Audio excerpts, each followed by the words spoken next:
বাড়িতে যদি মাছ মাংস না থাকে তাহলে এখন এঁচোড়ের সিজন। এঁচোড়কে যদি একদম খাসির মাংসর মতন রান্না করেন তাহলে কিন্তু একদম বোঝা যাবে না যে এটা এঁচোড় খাচ্ছেন কি খাসির মাংস। আজকে রেসিপিটা আমার এঁচোড় চিংড়ি। তাহলে চলুন রেসিপিটা শুরু করা যাক।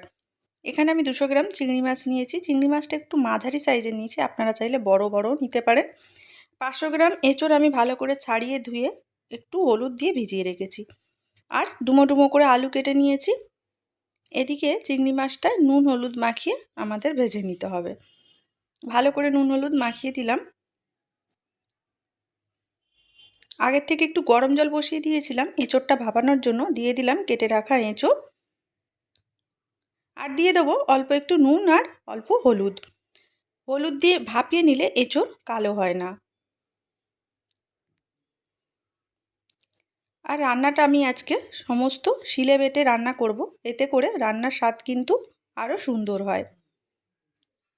এখন তো মিক্সিং জার এসে আমাদের শিলে বাটা ভুলেই গেছি প্রায়। আজকে আমি শিলে বেটেই রান্নাটা করব। বেটে নিলাম রসুন, আদা, দিয়ে দেবো 2 চামচ গোটা জিরে। অল্প একটু জল দিয়ে এটাও বেটে নেব। জিরেটা বাটা হয়ে গেছে, তুলে নেব। এবার বেটে নেব কুচিয়ে রাখা পেঁয়াজ। আমি এখানে মিডিয়াম সাইজের 2টো পেঁয়াজ নিয়েছিলাম, বেটে দেব। পেঁয়াজটাও হয়ে গেছে। এবার বেটে নেব 4টে কাঁচা লঙ্কা আর কয়েকটা গোটা গরম মশলা, দারচিনি, এলাচ, লবঙ্গ আর 2টো গোলমরিচ। দেখুন সমস্ত কিন্তু বাটা মশলা একদম রেডি হয়ে গেছে। আর টমেটো কুচিয়ে নিয়েছিলাম 2টো। এঁচোড়টাও এদিকে অনেকটাই সিদ্ধ হয়ে গেছে। এবার একটা ছাঁকনি দিয়ে আমি তুলে নিয়েছি। কড়াইতে দিয়ে দিয়েছি সাদা তেল। চিংড়ি মাছগুলো ভেজে নেব। চিংড়ি মাছ কিন্তু খুব ভাজার দরকার নেই, তাহলে চিংড়ি মাছের টেস্ট চলে যায়। হালকা ভেজেই চিংড়ি মাছটা তুলে নিতে হবে।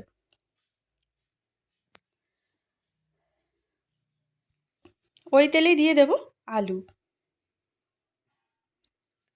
আলু দিয়েও দিয়ে দিলাম 1/2 চামচেরও কম নুন আর হলুদ। নুন হলুদ দিয়ে 1 থেকে 2 মিনিট আলুগুলো লাল লাল করে ভেজে তুলে নিতে হবে। এবার ভাপিয়ে রাখা এঁচোড়েতে কিছু মশলা আমি দিয়ে দেবো। দিয়ে দিলাম পেঁয়াজ বাটা, জিরে বাটা, আদা বাটা, আর দিয়ে দেবো সামান্য একটু রসুন বাটা। ওপর থেকে দিয়ে দিলাম 1/2 চামচ জিরে গুঁড়ো, 1/2 চামচ ধনে গুঁড়ো, আর দিয়ে দেবো 2 চামচ সাদা তেল। সমস্ত কিছু খুব ভালো করে এঁচোড়ের সাথে মিশিয়ে নিতে হবে। দিয়ে দিলাম কাশ্মীরি লঙ্কার গুঁড়ো।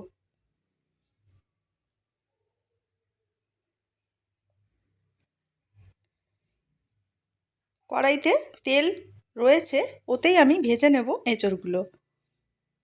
পরে কিছুটা তেল আমি দিয়েছিলাম, এঁচোড়গুলো ভাজা হয়ে গেছে, তুলে নিলাম।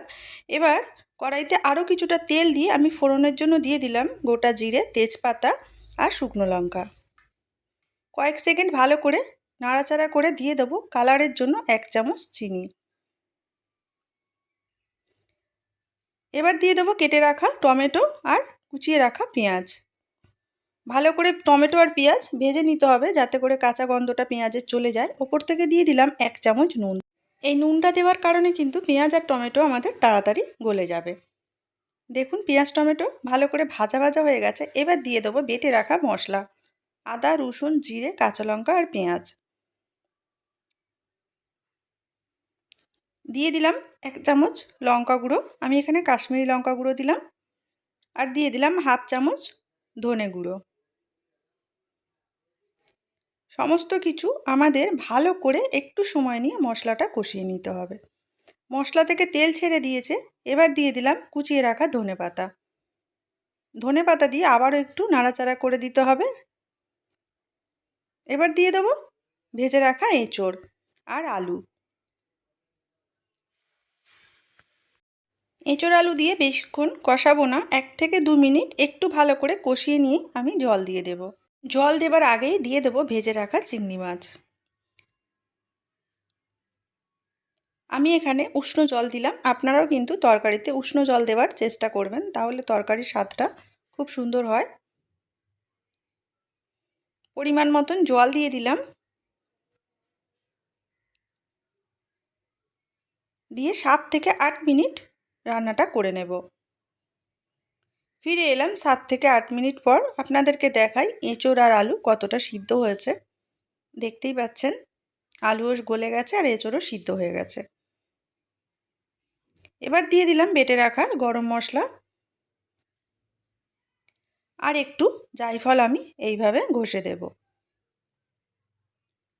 এতে করে তরকারির স্মেলটা খুব সুন্দর আসবে। দেখুন আমাদের কিন্তু এঁচোড় চিংড়ি একদম রেডি হয়ে গেছে।